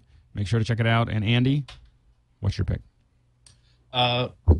My pick is I'm glad there's a really great app that most iPad users are familiar with from Autodesk called Sketchbook, which is my favorite, just little sketching and drawing app for the iPad. And they have a version of it for desktops, and of course it's available for macOS. And so you can get Sketchbook Pro for $60, but they also have a free version on the App Store called Sketchbook Express, which is amazing. I am so surprised that they call that Sketchbook Express and make it free. Yeah, because it really is one of the best full-featured little drawing programs. It is exactly like if you want Photoshop and all of its drawing tools. You can, for $60, you can get an app that's just as good for drawing digitally, whether you're using the multi-touch trackpad or a stylus or a Cintiq as the $500 copy of Photoshop CS5. The Express version has some limitations, being free, but they're not. They don't limit what you can do or what you can draw with it. All the tools are there. They just limit exactly how much money you could possibly make off the stuff that you create with this. I think the largest canvas is 1,600 by 1,200. There are a couple of restrictions on layers. There are a couple of restrictions on what you can import and export. For instance, if you do draw something really cool, you can export it as a TIFF or a JPEG or a couple other things. I don't think you can do it as a multi-layer Photoshop. Right. But as a tool to really start to mess around with digital drawing and digital painting, and also a way to figure out whether you want to spend $60 on the full whack version of it. It really is one of the greatest free apps you can get on the App Store right now. There's just nothing hacked off about it. It's just you'll be surprised at how much drawing you will do with this tool now that you have a really good drawing tool for the Mac. And awesome. I find that for educators out there who are doing online stuff, GoToMeeting and doing all these other things, one of the things that I use it for is the Express one is like the ultimate whiteboard. So what I do is I fill the screen, and you have a bamboo. You did that on a screencast with me before. Yeah. When you were demonstrating, we were on a call, and you used that app. And it's just like, if I want to draw something really, really quickly, what I do is I say, share my screen, with a GoToMeeting or Wirecast or whatever we're using to, at that moment. And, or if I'm showing someone something, I want to draw something out. A lot of times with those applications, it's hard to get a really good. Then this is just perfectly smooth. It's beautiful, and you can sit there and do all of what you would do on a blackboard. You can sit there and just draw it all out with a bamboo or a Cintiq or whatever you're using, or even your, the little trackpad with a little pick. So it's so all of those things are just great. It's great. So that is, and that's Sketchbook Express. Sketchbook Express by Autodesk. I think this is a piece of art by Scotty Young. He's a really great Marvel comics artist. He did a series, a Wizard of Oz series for Marvel. And just to show you how good this app is, the reason why that they use this artwork is because the man is just plain a fan. And when they realize that, oh, this guy's doing this incredible artwork using our product, let's give him a couple of bucks and like have him like draw us a piece of artwork we could use for our cover art. Right. And I mean, it is just so organic. I know very few artists there are a lot of artists making the transition from traditional tools to digital tools. I don't know many of them who aren't using this tool exactly because it gives you exactly that level of control and those level of effects. So really great. Great. Keith, Yes. what do you have for us? Do you think I can fit in 2 quick picks? Yeah, absolutely. Great. Okay, so one is a iOS iPhone app. It's one of those ones that snuck up on me. You know, it's been around a while, and it's called Pocket Casts. And it's I don't think it's been covered before. Pocket Casts. Okay. As in podcasts. Uh-huh. Pocket Casts. And what it's built to do is let you manage your podcast listening much easier than iTunes kind of does, and much more on the fly. So if you're out and about and you're like, want to know what the latest episode is of any of your favorite podcasts, especially Twit Network ones, you can look through them, download something on the fly, or maybe you just want to grab a few things before you head out the door for the day. Right. So it's really built specifically for the serious podcast listener, which of course all of you guys are. And it's just an app you don't realize you need until you just think, I listen to a lot of podcasts at home, and it's nice to be able to just grab a bunch of stuff, head out, see what else there is without having to manage that whole process. So it's just built around finding and discovering new podcasts, grabbing them quickly on the fly, trying them out. It's a nice little app, and actually, who makes it? It's Shifty Jelly. Shifty actually, in Adelaide, Australia. Ah, very good. So one of my peeps, I guess you could say. Yeah. Long way away though. And okay, so it's Pocket Casts, and my second one is another one that sneaks up on you, and it snuck up on me, and it's called Adobe Fireworks. Now, Fireworks. Oh, okay. Oh, Fireworks. Yeah. It comes with CS, the Creative Suite, and it mostly gets ignored. It's just one of those things. I thought that was canceled. Yeah, So there's people, you got your Photoshop, you got your Illustrator, and then there's some other colored blocks I saw. Right. Yeah. But as an interaction designer and graphic designer and UI guy, it's actually the right tool for the job. And anyone who's used to using Omnigraffle on the Mac will actually find this tool is the closest to work that kind of. You're not thinking about layers, you're not thinking about pixels, you just think about, I've got some stuff here, I've got some objects here, let me just work that way. That's interesting because I use Omnigraffle daily. Yeah. And, same here. Yeah. And so if you, I used to use that a lot too, and I kind of wanted to go have more kind of pixel control, but still work the same way. I don't kind of tend to think in layers like the Photoshop guys do. Right. I tend to think of, I've got this button thing here, and I've got a window thing here, and a square here, etc. Right. So it's and the beautiful thing about it is it's completely extensible. There's all these people out there writing extensions for it, which let you do, like basically the whole interface can be controlled from the extensions. It's hard to explain in a 2-minute pick, but if you've got the CS Suite. You open it up. You already got it. There's this application. You already paid for it. And you're doing like web design. I mean, and basically I thought about this because I hear that Adobe this week has decreed that all of their web design is going to be done in Fireworks. So they're telling all the internal guys to hey, this is the tool for it. This is what we want you to use. So I'd say if you've got the CS Suite, we make this dog food. You will eat it. It's very good though. That's the thing. It is like the Mac early on. It's like the underdog of the Adobe CS Suite, and it's got a kind of a following of people building really cool plugins and stuff that let you do amazing stuff. So check it out. Yeah, definitely. Fireworks. He got 2 picks. Can I get one quick one? This one's really quick. You got like 30 seconds. 30 seconds. Sketch. You got to check out Sketch. Yeah. The screen capture. Yeah. Sketch. So, Sketch is Sketch is awesome. That's why I was excited to have Sketch is amazing. Yeah. So. And now on the Mac App Store. It's now and how is your experience with the Mac App Store? You mean as a developer? Yeah, as a developer. Yeah.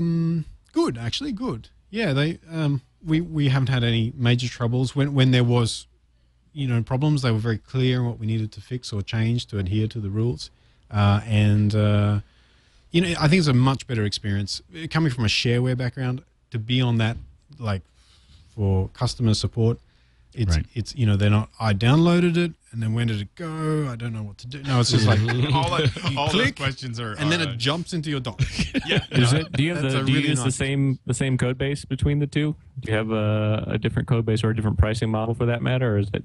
That's a complex question, actually. What's new on the Mac App Store version is it's a once-off purchase. So previously in Skitch has been a subscription model where you get the premium desktop features and the premium Skitch.com features, and a lot of people wanted to just get the premium desktop features, just buy them. So we've got it's all the same functionality of the Skitch Plus on the desktop, and technically it's not really a fork; it's a different thing. But I hope that's confused everyone. No, but really, it's an ongoing sort of issue that I think a lot of developers are dealing with. Do they transition to the App Store? Do they fork and offer both sorts of things? There's some things you can't do in the App Store, like you mentioned. So I think it's something that's really continuing to evolve. I was just kind of curious. Yeah, there had to go. Definitely challenges for us in that we were using some APIs that the Mac App Store doesn't allow, so we had to work out how to do it in other ways, etc. Right. And certainly there's apps that will never make it to the Mac App Store because they do tricky things. We're not quite that tricky, so that's worked out okay for us. And the Mac App Store people have been good to us and always helpful and exact in what we need to do to fix the problem. Right. So we're happy that way. No, I'm just curious because it's something as a user, as a developer, we haven't moved everything over yet, but we're talking about it. We're just kind of waiting until we see what Final Cut does, and because we make a lot of plugins, so we're like, if we're going to do all this rewriting, let's wait until we see, how that's what's going to look like, and then. Yep. But we are, I'm very interested in it because as a user, I love it. Yeah. I just love the fact that I just hit the thing and I move computers and I don't have to. The reason that I don't update is moving applications. And the idea that everything in a year or two, for me anyway, other than maybe some big, heavy gear. I mean, it's from a like smoke or something like that. Mm-hmm. But everything else is going to, just be something that I just move over to a new computer and then I just hit install all the way down and then I'm done again. And that makes me very happy. Anyway, but Skitch is a great application. And I've got some friends whose wedding vows include you must update all my software for me. Is that's through better or worse? Yeah, so you have 400 updates. Yeah. Ron, what do you got for us? My pick is something called Better Touch Tool, and it is kind of the most ridiculously over-featured tool for controlling your trackpad. It takes you far, far beyond what your standard system preferences do. It lets you deal with, custom things for, the sensitivity of it, what tapping does, double tapping, multi-finger touching. It has full support for any kind of gestures you want to put in, including full user-defined gestures. You can put in gestures on a per application basis. So if you want to have some certain gesture only occur inside of Photoshop, does it record the gesture? Instance. Can you gesture? Or do you kind of set up here's the gesture and I want to have it do this action and I want to have it be only for Photoshop, for instance, or something like that. That sounds like fun. It is it's got a ton of other stuff in it. You can really see that this is kind of where a lot of this stuff is going to be going, and you can kind of take that first step yourself in terms of figuring out ways that you're going to interact with your touchpad in ways that are not currently supported by Apple. And it does just tons of stuff. He's even thrown in things that are sort of like window management stuff. So there was a tool that I think Andy had mentioned, a few years back probably here as one of his picks. It's called Cinch. That's a tool where you can kind of drag a window to the side of the screen and it'll pop into the half screen view. so you can easily lay out your windows just by dragging with the edges kind of thing. Something like that is incorporated into this as well. It's got a lot of Magic Mouse support, which I don't use a Magic Mouse, and I don't know why you would, but for those people that do. I love the Magic Mouse. Do you? Yeah, someone asked me, so they're like the new iPad, the new iMac, you can choose between the Magic Mouse and the mouse, and I was like, oh, Magic Mouse. Like I have that on my Mac Pro. I won't. I just have won't go a back. standard old mouse. I don't know. But anyway, if you're so you I have a look messy at it, desk, so I don't like things moving around. That's my problem. Yeah, well, this will even let you customize the sort of the ignore regions on your Magic Mouse. The one thing I miss that it doesn't do that I wish it did Magic do is Trackpad, by the way. Oh, There's Magic Mouse and Magic Trackpad. But we were talking about that. Right. Yeah. I don't use the Magic Mouse. Sorry, I use the Magic Trackpad. Okay, that makes more sense. Magic then. Mouse, I won't touch. Magic Right. Trackpad. I'm sorry. Sorry. I gotta say, I use a Magic Mouse and a Magic Trackpad.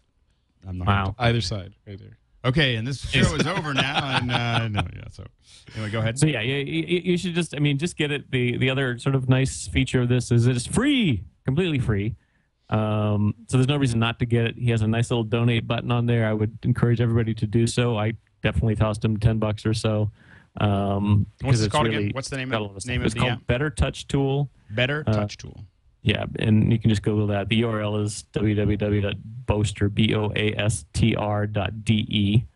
I assume it's a German guy that's doing it, but it's really deep, and you can spend a lot of time setting up and configuring things. But it's got a lot of nice stuff. I was going to say the one thing that it doesn't do that I wish it did do was have on the touchpad the ability to ignore certain areas of the touchpad, because for whatever reason my fat fingers or fat thumbs or something, I will occasionally get like the double touch when I don't intend to, and I know part of the reason is because I've got my hand is kind of creeping over on the side of the touchpad.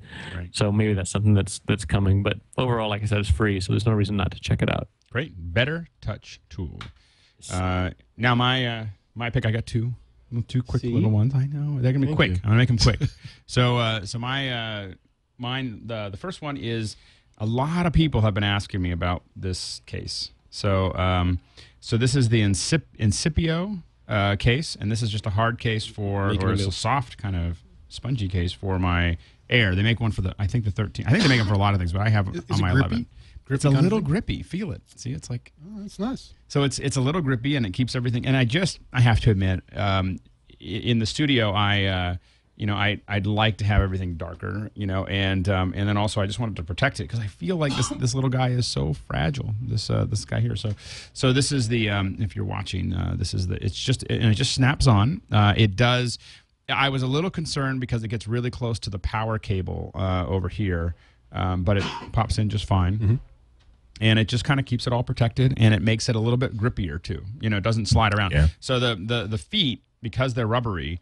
The one thing is when I set it down, I don't feel like it's going to slide along. You were going to say something, Andy? No, I was just saying I love the way the tolerances on these cases for the MacBooks, the MacBook Pros, the MacBook Airs. It just looks like you dip this thing in plastic. It's such a tight fit. And I have an in case on my MacBook Pro, and I would never go out without it now. On top of everything else, it makes sure that when you go through the airport and put it on the conveyor belt, you know that no one's walking off with your MacBook Air unless it is theft and not. Well, and also when you put it on the conveyor belt, you don't feel like it's getting all scuffed up when those guys move it around and bang on it and so on and so forth. I mean, that's actually the number one area for wear and tear on my computer. I'm a huge fan of that. That is really, really cool. Yeah, this thing is awesome. So anyway, I really like it in Incipio. The other thing, this was a suggestion by one of the Twitter followers, and it is called Quick Cal, and I just installed it this morning, and I love it. I'm already going to be using it all the time. I have a problem that if I'm talking to you and you don't see me put a meeting into my iCal, I won't be there. So I won't if it's not confirmed. In my iCal. Yeah, exactly.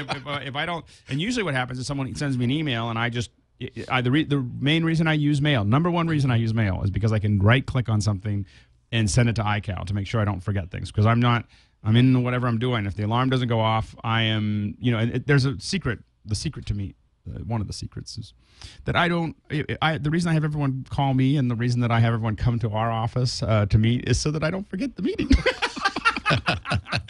Exactly. Anyway, and now because I am the sun and you are 110,000 people. When I say, why don't you give me a call? It's because it's always like I'm working and then someone calls. I'm like, Oh, right. Yeah. So That's awesome. I have a horrible time with conference call, like those call-ins. I'm like, oh, now I'm gonna really have to remember this. And so if you have that and you're talking on the phone and you need to put this in, what's great about it is you don't have to do some kind of crazy code or do drop downs. A lot of times for me, I don't want to go into iCal because it takes too long to do it. And it's QuickCal. You can just say meet with Fred at from 1:30 to 2 tomorrow, and it figures out the date, puts all the from one and it puts all that time in, and it puts it into your iCal immediately. Yep. Bam, bam, bam, and there's another one. There's another one that is also available for the iPhone that I haven't tested. And I for the literally iPad. downloaded this, and I was like, it's on the iPad too, right? iPad. I believe so. I'm not sure. Right. So, but it is called QuickCal, and you should definitely go download it. I use it and use it all the time. Yeah, absolutely. So it is approved. Andy, where can people find you? As usual, on my if you can spell my last name, you can reach my blog at ihnatko.com. If you can't spell my last name, go cwob.com for the celestial wasted bandwidth. As usual, I'm all over the Sun Times, all over. Period. I'm just over. I'm so PM people are pretty much over me. I think I've sensed. Never. Ron, where can people find you? Best place is probably on Twitter, and it's just Ron Brinkman, RonBrinkmann. Don't forget the second N.